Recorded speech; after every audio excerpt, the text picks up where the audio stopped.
जय जय राम। साधन मन परम प्यारे राम, परम पूज्य गुरुजन, परम दिव्यात्मा और आप सबके मंगल आशीष लिए परमेश्वर अकारण कृपा करके अपने श्री चरणों में लेकर आए हैं। उनका बारंबार धन्यवाद, अनंत बार धन्यवाद, अनंत बार धन्यवाद। गुरुजनों की अकारण कृपा से वे हमें इस समय मन के रूपांतरण में लेकर आते हैं। उनका बहुत बहुत धन्यवाद, अनंत बार धन्यवाद, अनंत बार धन्यवाद।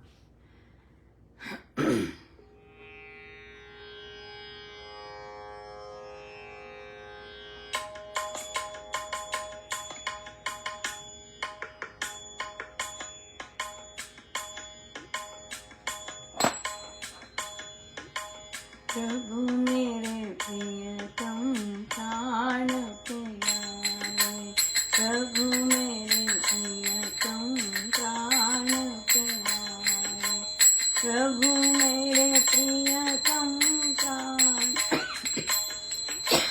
प्रभु मेरे प्रियतम प्राण प्यारे, प्रभु मेरे प्रियतम प्राण प्यारे, प्रभु मेरे प्रियतम प्राण प्यारे, प्रभु मेरे प्रियतम प्राण प्यारे, प्रभु मेरे प्रियतम प्राण प्यारे, प्रभु मेरे प्रियतम प्राण प्यारे, प्रभु मेरे प्रियतम प्राण प्यारे, प्रभु मेरे प्रियतम प्राण प्यारे, प्रभु मेरे प्रियतम प्राण प्यारे, प्राण प्यारे मेरे प्राण प्यारे, प्राण प्यारे मेरे प्राण प्यारे, प्रभु मेरे प्रियतम प्राण प्यारे, प्रभु मेरे प्रियतम प्राण प्यारे,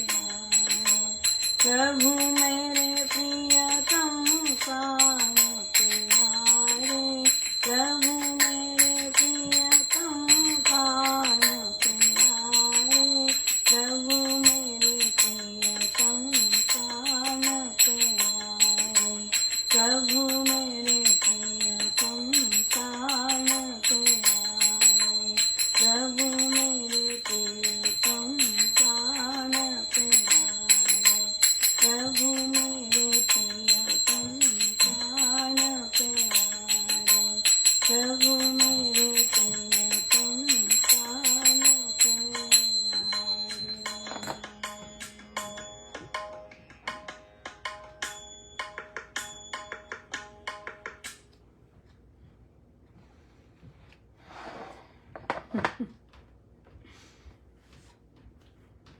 श्री अमृतवाणी व्याख्या जी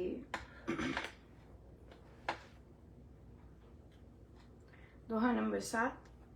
अमृत राम नाम जो ही ध्यावे, अमृत पद सोही जन पावे, राम नाम अमृत रस सार, देता परम आनंद अपार।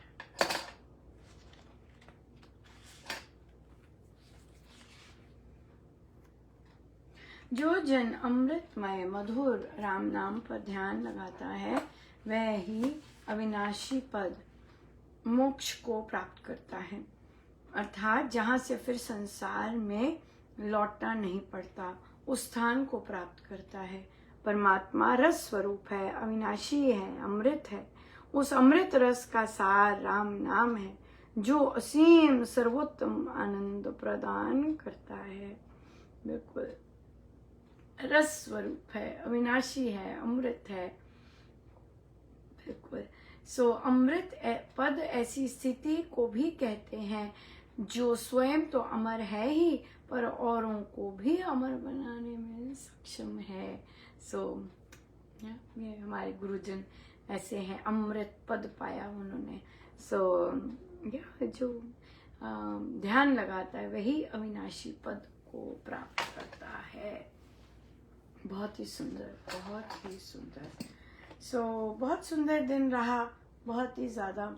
और आपने देखा कितना सुंदर हमारा पहले तो फैमिली गेट टुगेदर हुआ, कितनी रौनक लगी उस बच्चे के साथ और फिर और एडल्ट्स के साथ। यस बिल्कुल। और फिर उसके बाद कैसे सुंदरकांड जी का पाठ कितना सुंदर हुआ, बहुत ही सुंदर, आनंदमय, भावों से भरा, बहुत सुंदर।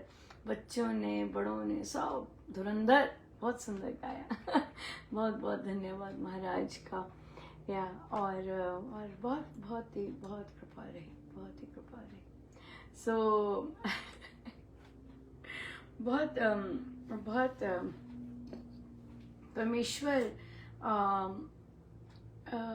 जब हमें हम आराम से होता तो हमारा कहीं ना कहीं गड़बड़ है ही कि तो और लेकिन फिर उससे निकलने के इतने सुंदर रास्ते बताते हैं, क्योंकि हमने जो भी है क्या कह सकते हैं, समझदारी से काम नहीं किया होता या फिर ऐसे काम नहीं को तो फंसेंगे। तो इसलिए महाराज जब बोलते हैं सावधान होना, सजग होना और बिल्कुल कहीं ढीला नहीं होना, कहीं इमोशन में नहीं आना, बिल्कुल हर समय सतर्क रहना, हर समय, अगर प्रोफेशनल वर्ड बोलें तो यस, हर समय प्रोफेशनल रहना बहुत ज़्यादा इम्पोर्टेंट है।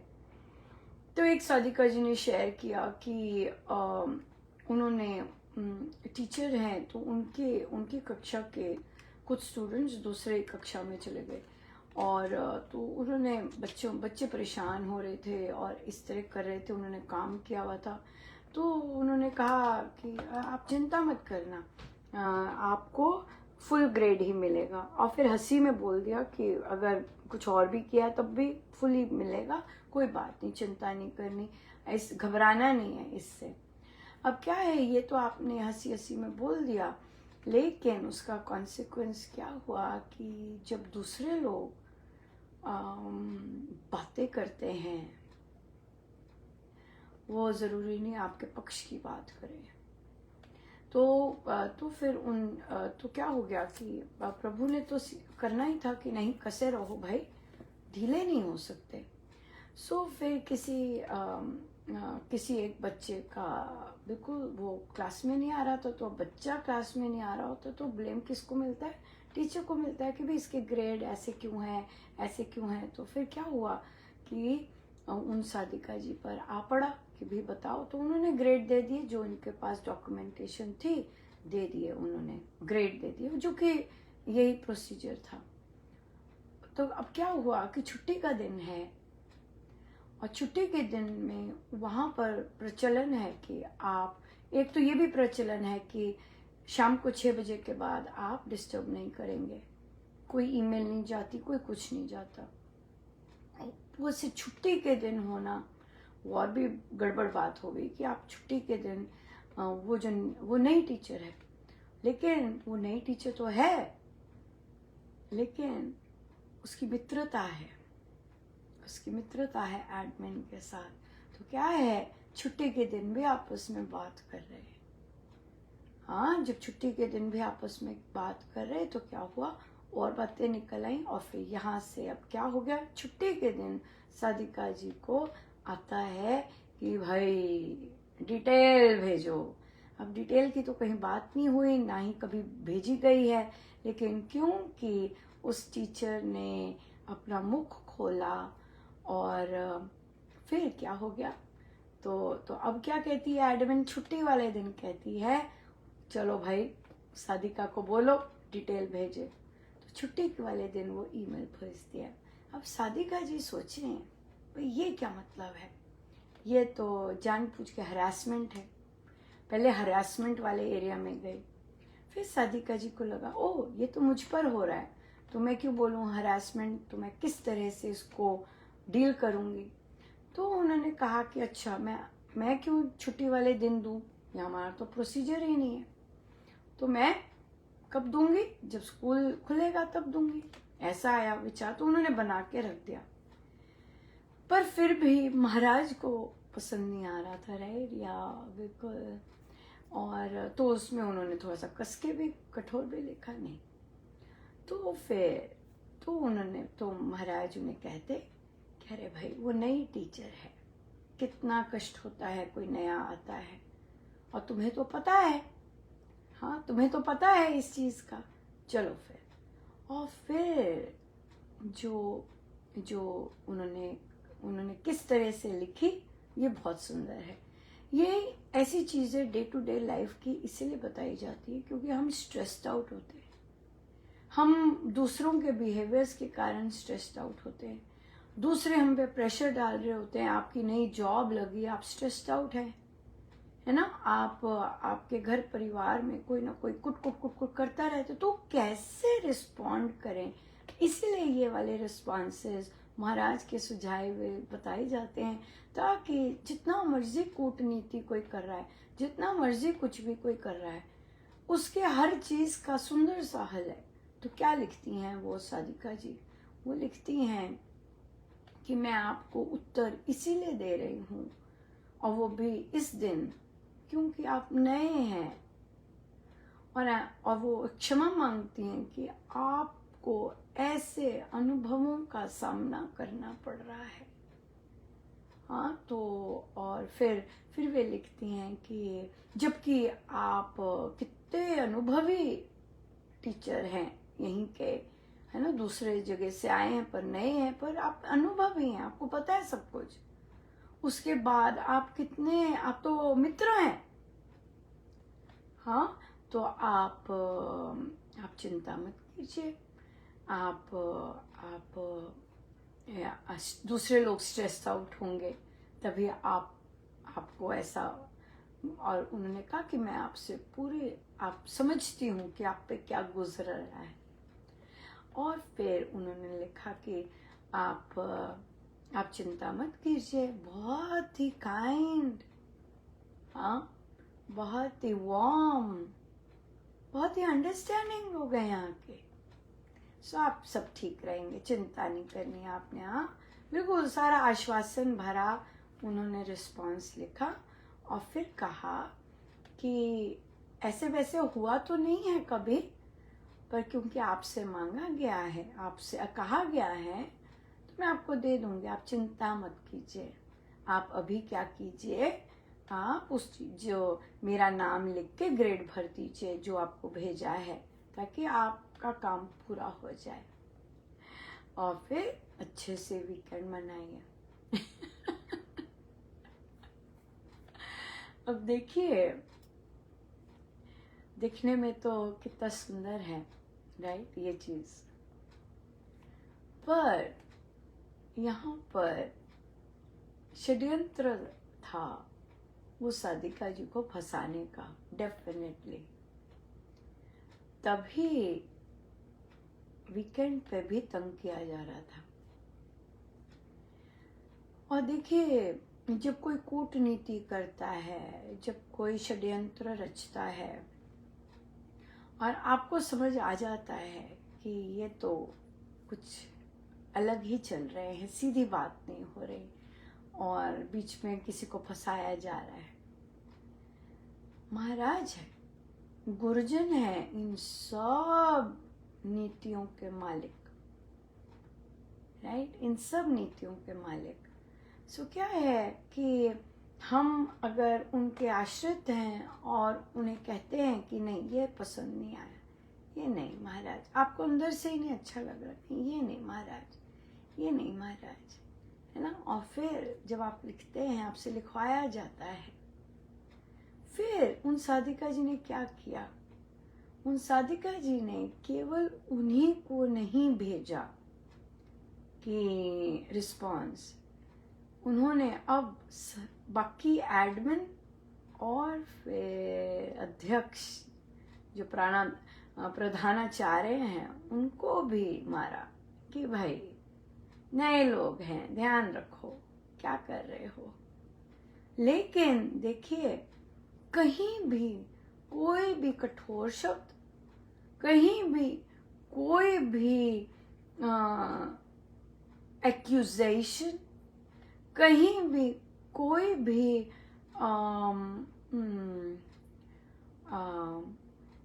नीचा गिराना या घबराहट घबराहट अपनी तरफ से जी जी जी जरूर भेजती हूँ, ओहो अभी आ गया, अभी करना पड़ेगा, अभी बैठना पड़ेगा। नहीं नहीं नहीं नहीं आप क्यों बैठेंगे भाई आप क्यों भाग भाग के अभी करेंगे ना? नहीं, क्योंकि आपने निर्णय किया है कि आप इन चीजों से ये कोई मायने नहीं रखती। ये अगले का क्षेत्र है, अगला का क्षेत्र है, अगला स्ट्रेस्ड आउट है, अगला कूटनीति चल रहा है। आप तो बता ही सकते हो अरे नहीं नहीं नहीं ये जगह बहुत सुंदर है भाई, सो आप चिंता मत करो, रिलैक्स रहो। राइट, हमारा काम होना चाहिए अगला रिलैक्स हो है ना जो कि अशांत लोग अपनी अशांति फैलाने में तत्पर रहते हैं, क्योंकि वे शांत होते हैं, वो और कुछ कर नहीं सकते, उन्हें कुछ आता नहीं और देना, है ना। पल भर की शांति आ जाएगी, वो बांट देंगे, लेकिन बेसिकली अशांति होते हैं तो बेचारे शांति लेकिन मैं मेरे फर्स्ट रिस्पॉन्स, सेकंड रिस्पॉन्स बिल्कुल सुंदर नहीं होते, मैं बता रही हूँ क्लियरली। मेरे या फिर हम सबके, है ना, हम सबके जो फर्स्ट रिस्पॉन्सेज होते हैं वो वैसे नहीं होते। वो तो महाराज पकड़ के रखते हैं कि हम बैठें, धैर्य रखें, और सबसे सुंदर बात ये होती है कि हम तत्काल कुछ नहीं भेजते, हम रुकेंगे, और वो रुकाते हैं कि रुको अभी, कोई जल्दी नहीं है, आराम से बैठ जाओ, लिख लो। कई बार होता है ना एकदम दूसरी की एनर्जी आ रही होती तो हमें होता है एकदम लिख दें, एकदम कर दें, तो लिख लो, लिखने देते हैं महाराज, पर भिजवाते नहीं है ना। और फिर आपको बिठा देंगे, फिर वो जब बैठ जाता है तब आपकी जर्निंग चलती है ना। फिर आपका कुछ और आता है, अच्छा ये कर दें, नहीं नहीं नहीं महाराज कोई ये वैसा नहीं है जैसा होना चाहिए। और फिर जब वो लिखवाते हैं, जब आप कहते हैं कि महाराज क्या लिखना है क्या करें ये क्या है चीजें तो फिर जब वो लिखवाते हैं, आहा, फिर तो कितना सुंदर, मतलब बिल्कुल ही बहुत सुंदर लिखवाते हैं ना। राइट, सो इसलिए उनकी बातें तो बहुत ही सुंदर होती हैं। और फिर हम सब कितने फॉर्चुनेट हैं कि वे हमें गाइड करते हैं, इतने सुंदर हमारे मार्गदर्शक हैं। और फिर बांटते हैं। राइट, बांटना इसीलिए है। और इसी संदर्भ में एक बैठक में बच्चे बोल रहे थे, वहां पे आया था कि किसी को कटु शब्द नहीं बोलने, कटु शब्द तो कहते नहीं बोलने नहीं चाहिए। तो साधिका जी लगे नहीं बेटा, कई बार बोलने पड़ते, कहते नहीं बोलने ही नहीं चाहिए सो आई गेस महाराज ने इन एक्सपीरियंसेस से सिखा रहे हैं कि हम वही जो कटु और स्ट्रॉन्ग और ऐसे करने वाले शब्द में कैसे माधुर्य और कैसे संवेदनशीलता लेकर आ सकते हैं। तो मुझे यही लगा, क्योंकि अगर बच्चे माने ही नहीं, क्योंकि देखिए बच्चे भी अपने सर्कल में जो उनका पीयर ग्रुप होता है वो इतना सुंदर नहीं होता। स्कूल में जो बच्चे होते हैं, कैसे वो बच्ची शेयर कर रही थी, है ना, कि कहाँ उसके क्लास के जो बॉयज हैं कैसे उस पर बॉटल फेंकेंगे, कुछ करेंगे, तंग करते हैं उसे। राइट, तो इसलिए हम जानते हैं कि हमारी सोसाइटी काइंड नहीं है। काइंड तो बनना होता है, हाँ, काइंड तो बनना होता है।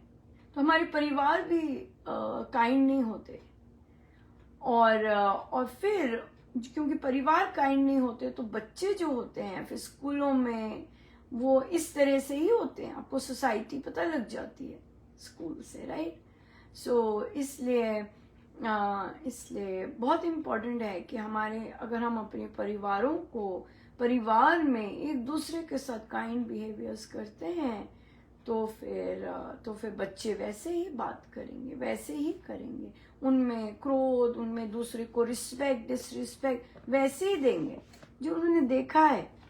हाँ, उनमें से कोई विरले होते हैं जिन्हें घर का बिल्कुल पसंद नहीं आया होता, और वे बदलना चाहते हैं और कहते नहीं मैंने तो ऐसे नहीं होना है, वो बदल जाते हैं।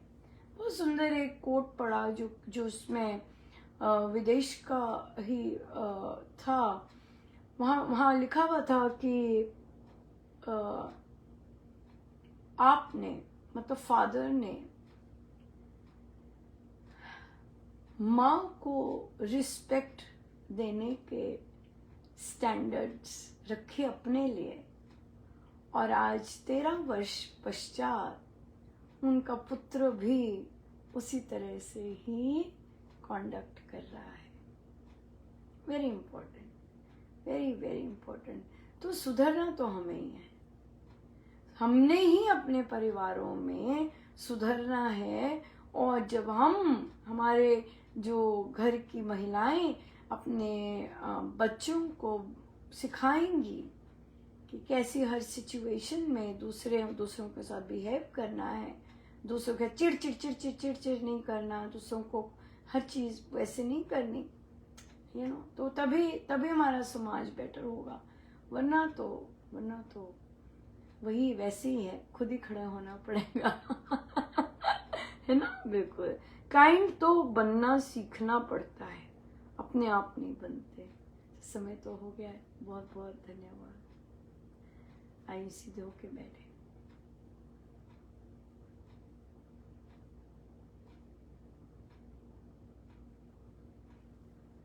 सब गुरुजनों का उनके श्री श्री चरणों में जय जय राम।